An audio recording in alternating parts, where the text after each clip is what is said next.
Hi guys, magandang araw sa lahat, magandang araw sa lahat ng mga viewers natin dyan. Nagbabalik Eric Vlog sa araw nito guys. Galing ako sa baba guys. Ngayon, nandito na po ko sa ibaba sa area. Patungo na ako sa itaas guys no, dahil naghihintay sila Johnny doon. Dahil yung mga pagkain kong dala at sa gamot nandito sa bag guys no. Kaya napakasakit lang isipin guys na yung nadatnan ko kahapon doon sa bahay sa nilagyan namin sa anak ni Johnny. Nakabulagta yung yaya guys no.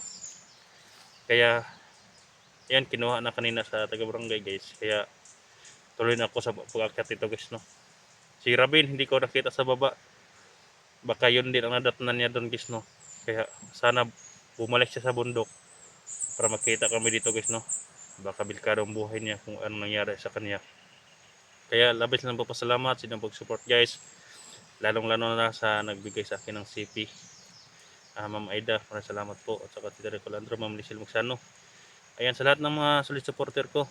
Ayan, Didili na Ina, Richard, Ma'am Noemi. Ayan, yung iba. Ang dami kasi. Kaya salamat po sa support guys. At God bless. Sana magtagumpay ang aking lakad sa pag-akyat. At sana makita ko rin yung asawa ko guys. No? Sana ma-rescue na rin siya. Hindi ko alam kung ano nangyari sa kanya. At pag-visit na rin guys sa kunting channel ni Birdiho Vlog guys. No? Ayan. Sana matulungan din natin siya.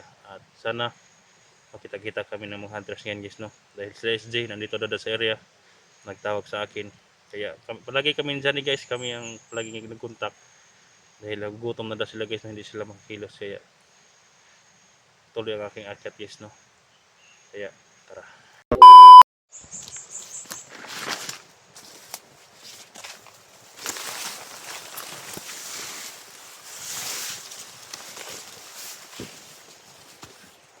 Nandito na po ako sa area guys. Gawa ko sa video dahil uminit yung agimat ko guys. Uminit. Wala na tayong patawaran niya guys no, dahil yung ginagawa nila sa yaya ni Mia. Walang kapatawaran guys no. Lahat ng mga bandido ang mga daanan ko. Patawad na lang. Hindi nga sila naawa sa mga pamilya namin. Bakit kami maawa sa mga bandido? Hayop sila.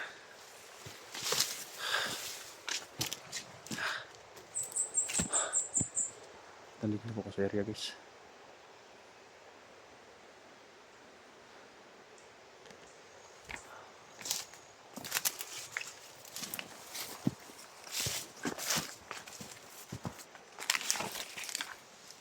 Ayan. Guys. Ang hayop na nagbabantay sa daan. Ayan o. Ipagiganti kong pamilya namin at yung yaya ni Mia.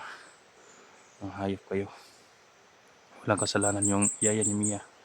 Hindi naman yung mga hayop kayo. Magbabahid tayo.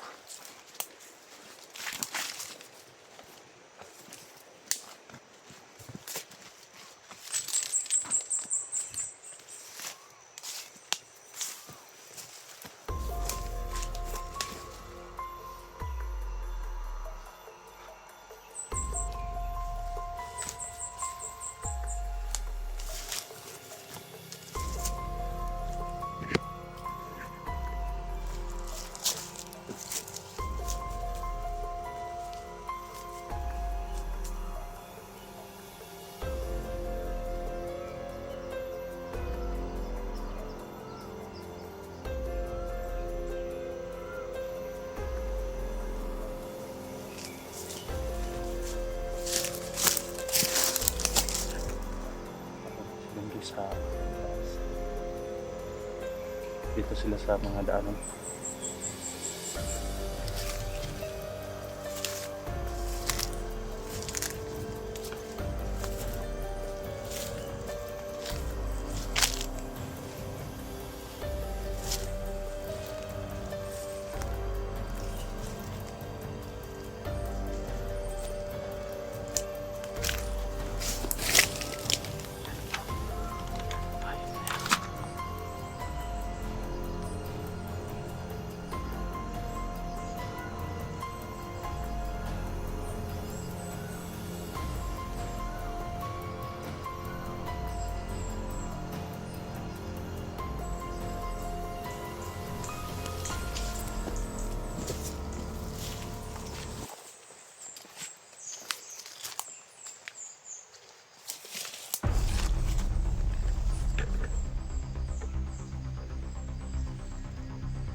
Dami nila ito guys. Kailangan ko mag-iingat dito.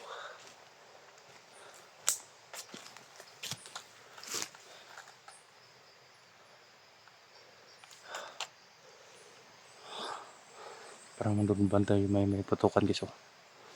Sa kabila.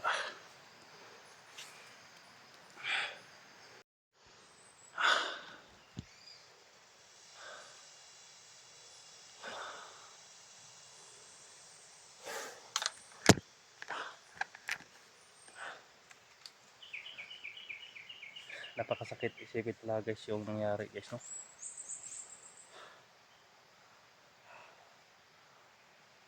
Naiyak talaga ako kahapon guys. Dahil sa mga hayop na yan. Sa ginagawa nila sa yaya ni Mia. Hindi makatarungan nun guys no. Hindi ko alam guys kung sino nagtatrader sa amin. May nagtatrader talaga din sa grupo. Bakit natunto nila pati yung pag-aral ni Mia. Dahil yung mga kwanto guys, yung mga alaga ko, mahirapan sila matunton dahil bihira pa yung binidyohan guys no, kung saan sila nag-aral. Kahit si Mia guys hindi ko yung binidyohan, bakit kaya natunton? Ang laki talaga ng galit nila kay Johnny guys no. Siguro hindi sila medyo galit sa akin dahil yung mga alaga ko hindi naman nila ginalaw. Bakit kay Johnny pa? Sana si Riribin makita ko dito guys no. Dahil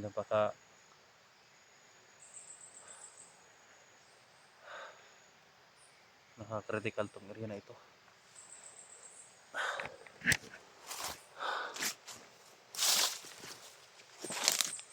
Hindi ko sila patawad guys sa ginagawa nila.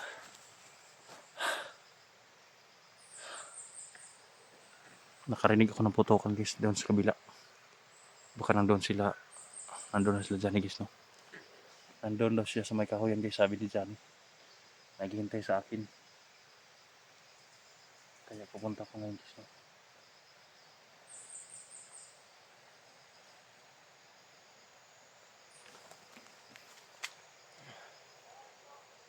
Yan.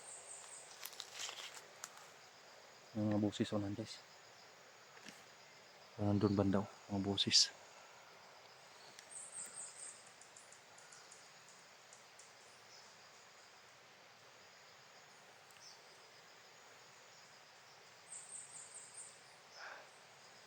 Hindi ko pa nakita yung asawa ko ngayon so dahil nandito pa ako sa gitna ng bundok.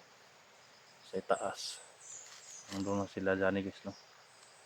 Pero dito pa lang sa mga entrance sa madaanan. May mga nakabantay na. Parang may mga tao tara sa unahan.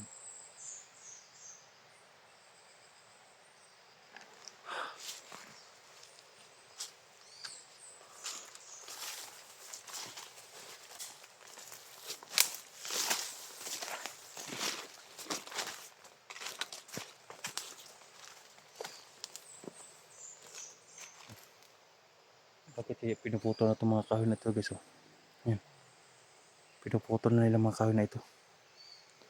Yung pag-akyat namin dito hindi naman ito ganito. Hindi naman nila pinutol. Bakit kaya pinutol nila? Para siguro wala kaming pagtaguan. Ganyan siguro guys no.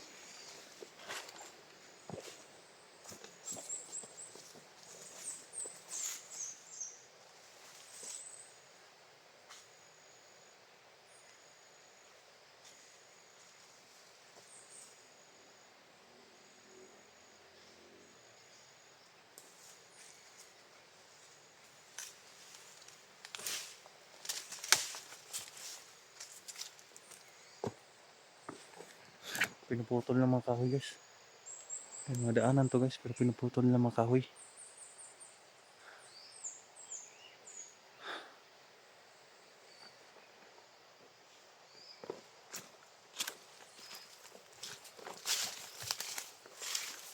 Tinatambak nila sa daan.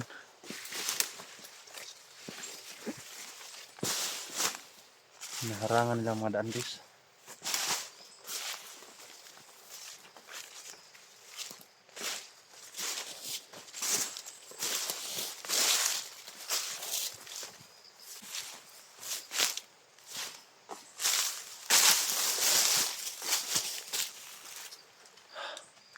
Nung una guys, nung hindi pa nabihag yung asawa ko at hindi pa pinatay yung yaya, parang may awa pa ako sa mga bandido guys, no. Pero kahapon yung nakita ko yung nangyari sa yaya na walang kasalanan, napayoko na lang ako kasi nga nakita ko nga halos puno ng dugo yung katawan niya. Siguro lumaban siya guys, no. May mga pagkain pa sa lamesa guys, may mga maruya. Siguro galing yun sa eskwelahan guys ba, dahil may mga maruya sa eskwelahan. Siguro kung galing doon siya naghatid ba at pagbalik doon na siya tinira guys, no. Siguro pinaamin si yaya guys kung saan na nag-aral yung anak ni Johnny. Siguro hindi siya bago siguro siya nagsalita guys doon, tinapos siya guys, no. Grabe, napakahayop talaga guys, hindi ko makayang tingnan. Kaya lahat ng mga bandido na madaanan ko guys, hindi na ako maawa sa kanila. Hindi ko sila bibigyan ng chance na mabuhay ng mga hayop na yan. Patay kung patay na to guys. Ang ginagawa nila, yung mga walang kasalanan, dinamay nila. Mga hayop sila, mga walang konsensya.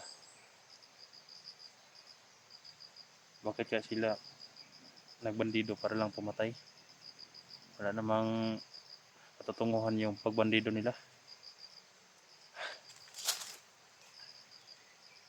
Ilan lang kami mga hunters guys na forsige sa pagtulong sa mga kababayan natin na nandito sa bundok guys, no. Pilit pa surrenderin ng mga bandido.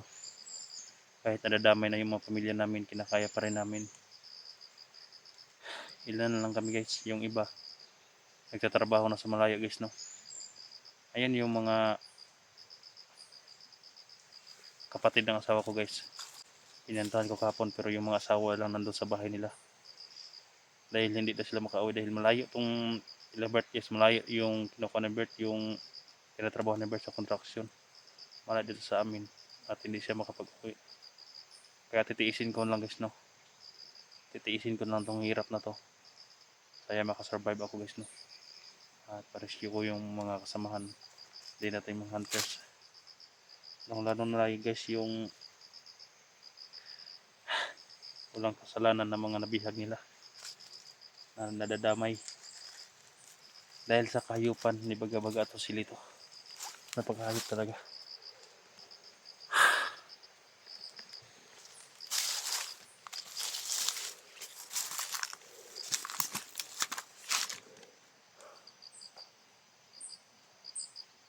Napakalaking tulong tong agimat ko guys, no. Dahil malaman ko kung may mga kalaban. Pero hindi ko basta-basta nga mapakita ako kay Baga-Baga guys, no, na hawak nilang asawa ko guys, baka matrigger si Baga-Baga patulad sa asawa ni Johnny. Kaya kung kailangan, maghanap ako ng pagkakataon. Kung makita man kami ngayon nila SJ, nila Johnny, nila Abel, nila Mitch, sasabihin ko sila nga hindi ko talaga gagawin yung ginagawa ni Johnny. Dahil baka matulad yung asawa ko guys sa kuha ni Johnny, asawa. Pilit ko talagang nilalakasan yung loob ko guys, no, para lang maluto sa mga problema na ito. Kaya malaki pang bundok guys, no, yung pupuntahan ko guys. Kaya off naman ako dito guys, no, doon ako magbibideo guys kung may mga critical na. Kaya maraming salamat po sa inyong pag-support, sa lahat ng mga solid supporter ko. Paki-share sa video natin at sana huwag kayong magsawa panoorin yung video namin at don't skip my ads guys, no. Sana lang mag-mission accomplish tayo sa hirap ng buhay. Kaya thank you sa inyong lahat at sa lahat ng mga nagpapashoutout sa akin, dahil yung listahan ko guys nabasa nung una, hindi nalimutan ko yun, sobrang dami nyo. Kaya thank you lang sa inyo guys, no. Shoutout po sa inyong lahat. God bless.